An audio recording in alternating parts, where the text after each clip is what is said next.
Le maire LR du 15e arrondissement de Paris, Philippe Goujon, va demander au prochain Conseil de Paris le report du projet controversé de la tour Triangle, dont le chantier doit débuter d'ici la fin de l'année.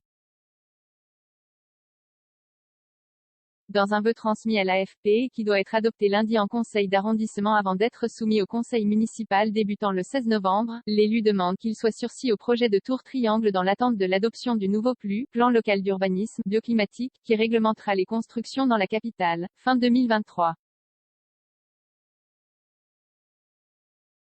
Un tour qui ne répond plus aux besoins énoncés lors du lancement du projet. Le bailleur, le géant des centres commerciaux Unibail-Rodamco Westfield URW, qui sera propriétaire pendant 80 ans, a annoncé lundi que le chantier démarrerait d'ici 2022, avec le soutien financier de l'assureur AXA, pour s'achever à l'horizon 2026.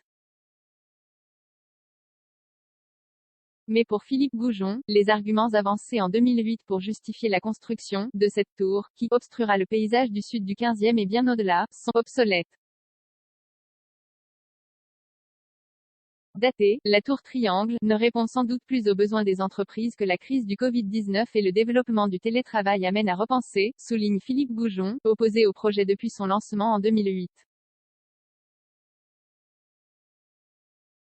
Un projet affiné pour la majorité municipale. Autres opposants historiques au projet, les Verts soumettront également un vœu au prochain Conseil de Paris, demandant lui l'abandon d'un projet qu'ils voient comme une aberration écologique. Mathématiquement, il y a une majorité contre ce projet. Ce serait dommage qu'on n'arrive pas à la trouver, a réagi Émile Meunier, EELV, interrogé par l'AFP sur la possibilité d'une alliance entre les écologistes, alliés de la maire PS Anne Hidalgo, et l'opposition de droite et du centre. L'élu écologiste, président de la commission urbanisme et logement, demande à ce que tous les moyens soient mis en œuvre, y compris politiques, pour faire tomber cette tour.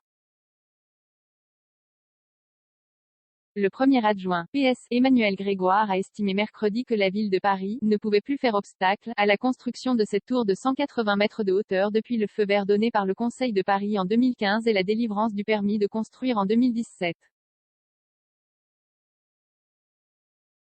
Le projet définitif pour l'immeuble de 42 étages, qui doit notamment héberger un hôtel 4 étoiles, plus de 2,000